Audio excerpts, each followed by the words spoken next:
Assalamualaikum warahmatullahi wabarakatuh. Bismillahirrahmanirrahim. Alhamdulillahi rabbil alamin. Allahumma sholli wa sallim wa barik ala sayyidina wa maulana Muhammadin wa ala alihi wa ashabihi ajma'in. Alhamdulillah, akhirnya yang ditunggu-tunggu muncul juga. Tanggapan Kiai Haji Imaduddin menanggapi Lora Ismail. Judulnya, menanggapi Lora Ismail, istikharahlah agar mengetahui apakah Ba'alwi cucu Nabi Muhammad sallallahu alaihi wasallam atau bukan.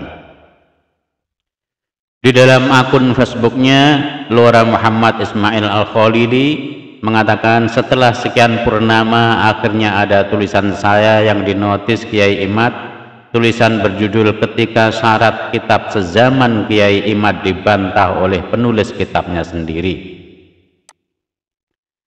Sepertinya tulisan saya kali ini cukup mengusik beliau karena bisa meruntuhkan syarat utama yang beliau ciptakan sendiri dalam tesis andalannya. Wajar jika beliau cukup khawatir karena sampai saat ini di Facebook saja sudah lebih dari 5.000 akun yang membagikan tulisan saya itu. Pada tulisan bantahannya ini, Kiai Imad menyuruh saya untuk sholat istikharah terkait nasab Ba'alawi. Emangnya ada cara isbat nasab dengan istikharah?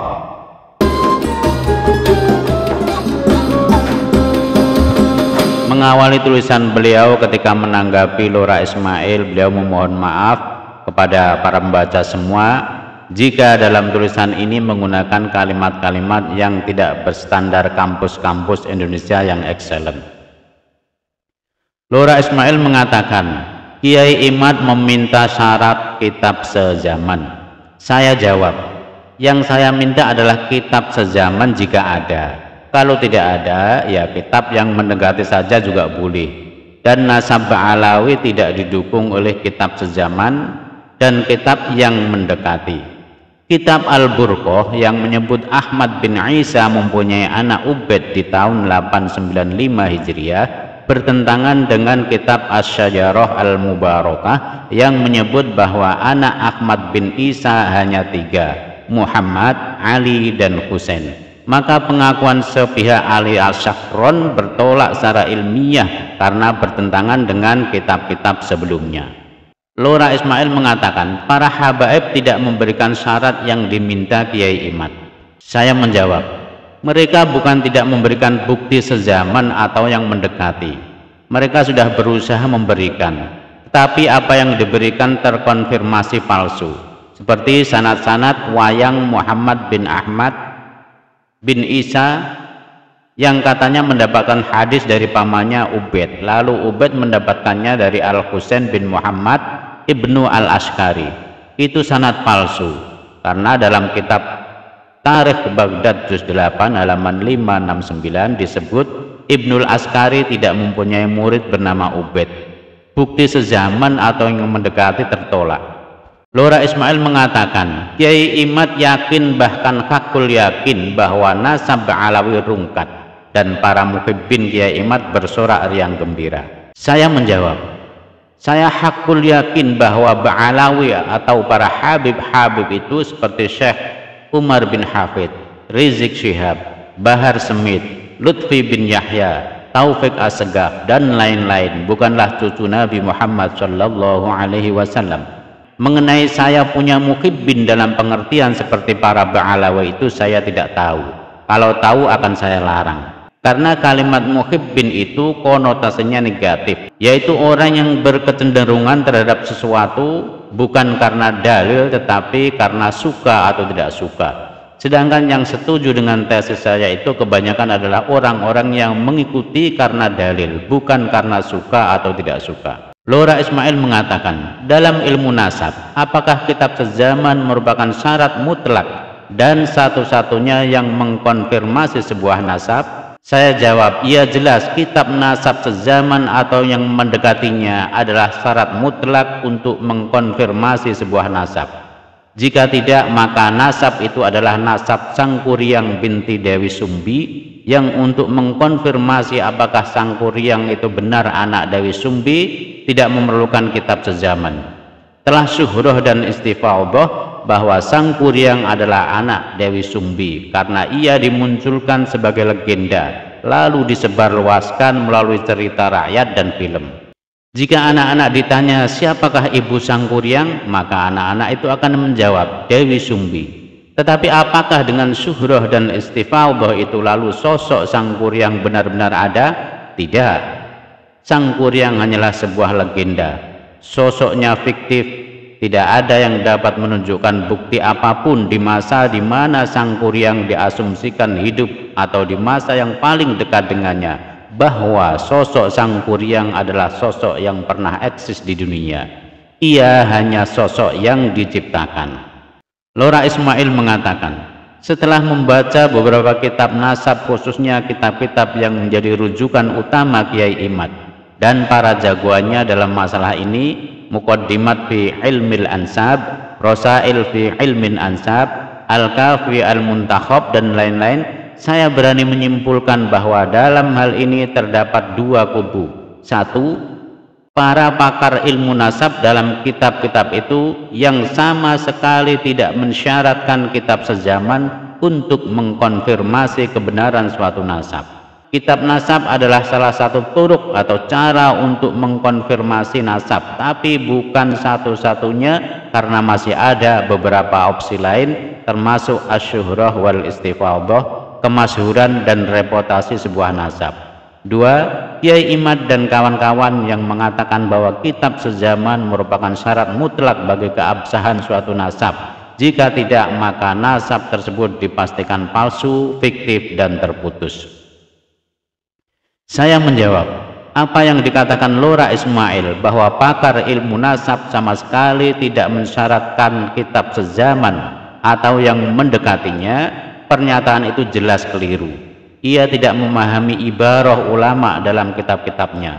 Perhatikan ibarah-ibarah ulama di bawah ini. Sayyid Al-Husain bin Al-Haidar Al-Hashimi dalam kitab Rosail fi Ilmil Ansab mengatakan, At-Tariqus Tsani Kutubun Nasabin Al-Abdal.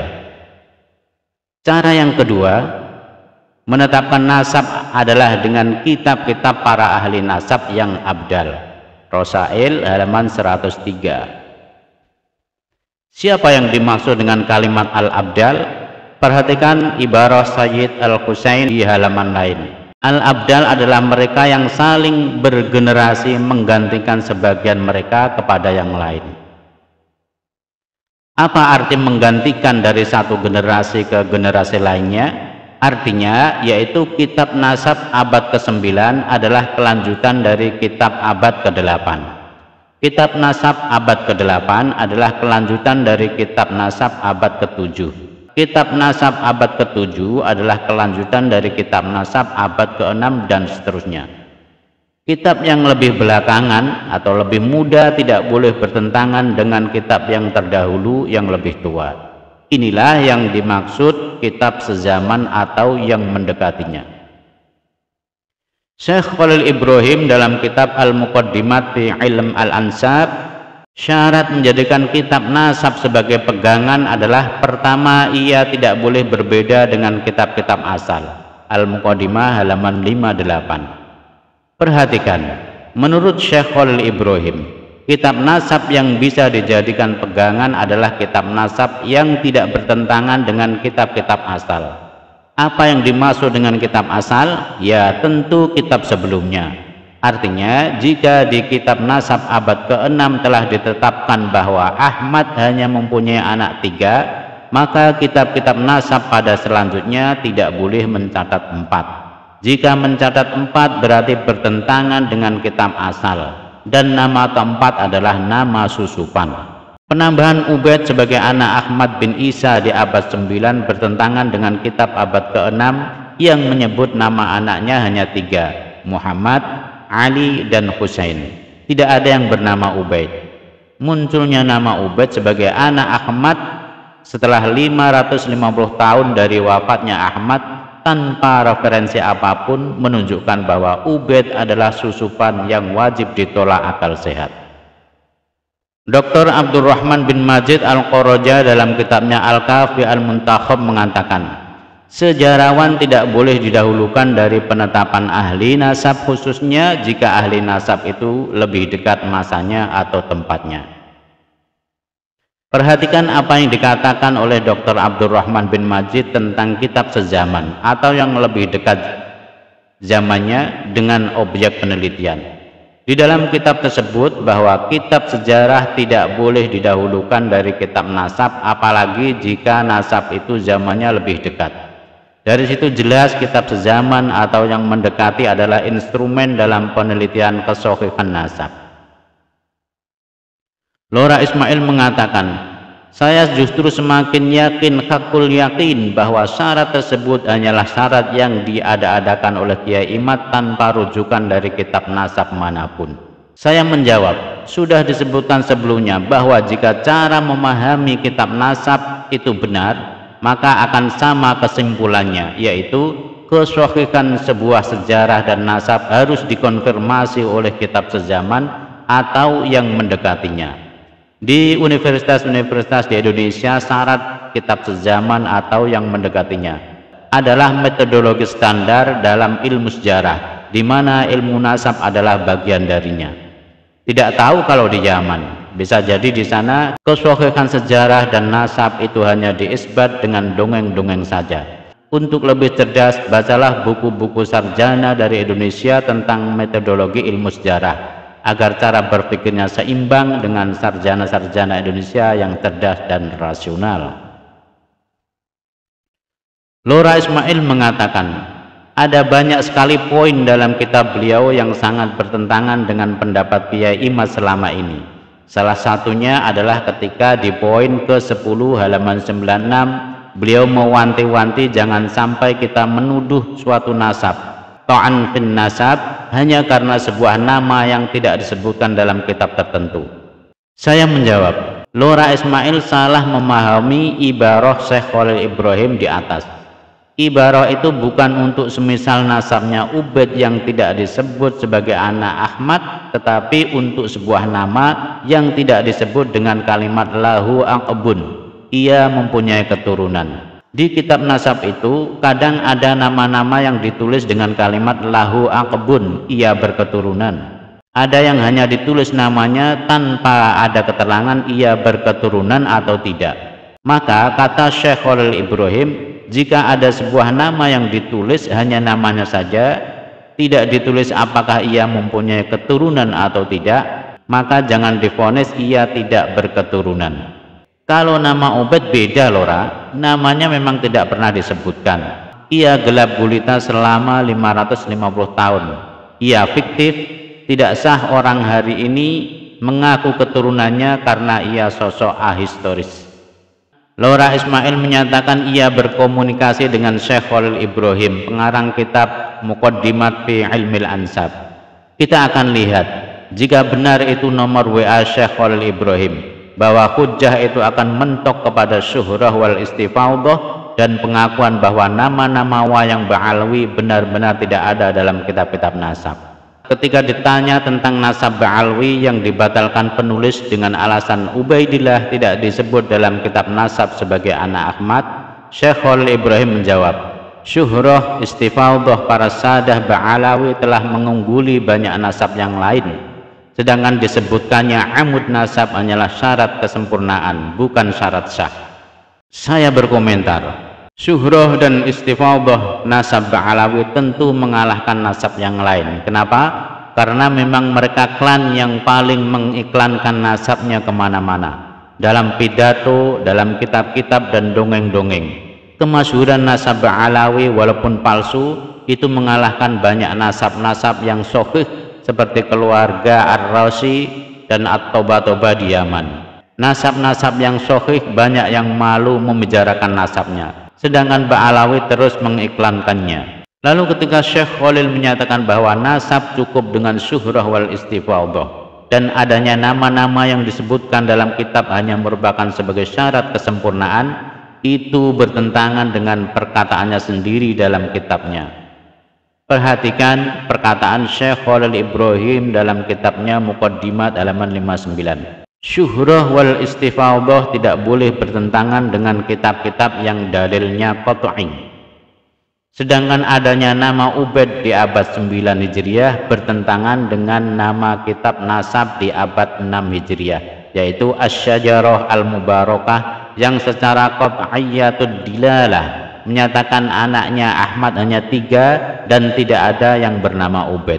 Maka syuhrah wal istifadah Ubaid tertolak secara jelas dan tegas. Lora Ismail bertanya kepada Syekh Khalil Ibrahim, jadi menurut Anda nasab para Sadah Ba'alawi valid sidi? Meskipun amud nasab mereka tidak disebutkan dalam kitab sezaman atau yang mendekati? Syekh Khalil Ibrahim menjawab, iya, mereka adalah pembawa ajaran Islam moderat yang sesungguhnya. Saya berkomentar, jawaban Syekh Khalil ini mengindikasikan ia tidak memahami seluk-beluk nasab Ba'alawi. Ia belum tahu bahwa nasab Ba'alawi hari ini bertentangan dengan kitab Asy-Syajarah Al-Mubarakah, dan ia belum mengetahui bahwa nama-nama seperti Ubaid, Alwi, Muhammad dan sebagainya itu adalah nama-nama fiktif belaka. Dari mana penulis mengetahui bahwa ia belum memahami seluk-beluk nasab Ba'alawi? Dari jawabannya ketika ditanya Lora Ismail tentang nama-nama leluhur Ba'alawi yang tidak disebutkan itu. Ia bukan menjawab tentang kenapa nama-nama leluhur Ba'alawi tidak disebutkan, atau ia memberikan bukti adanya kitab yang menyebutkan, malah ia menjawab hal lain, yaitu tentang Islam moderat. Lora Ismail mengatakan, Masya Allah, mereka adalah para guru kami, terlepas dari komentar para pembenci. Apakah Anda mengenal mereka, para Sadah Ba'alawi sidi? Syekh Khalil Ibrahim menjawab, apakah rembulan terlihat samar? Mereka adalah para da'i yang telah menyebarkan ilmu di barat dan di timur dunia. Saya berkomentar, seneng ya gurunya diisbat walau tanpa dalil. Ada cara agar hati lebih tidak gundah gulana apakah gurunya cucu Nabi atau bukan. Bangunlah di tengah malam, lalu jernihkan jiwa, istikharahlah, mohon kepada Allah petunjuk apakah Ba'alawi cucu Nabi atau bukan. Insya Allah dengan ketulusan jiwa akan terbuka tirai kegelapan ma'rifat yang terbalut cinta buta. Allah akan hunjamkan hakikat kebenaran di hati yang tiada terombang-ambing lagi oleh sesuatu selain kebenaran. Lalu akan tenanglah jiwa walau alam nyata memberi jawaban bahwa gurunya bukan cucu Nabi. Teman-teman yang berbahagia, silahkan baca kelanjutan sendiri di wal afwu minkum. Wassalamualaikum warahmatullahi wabarakatuh.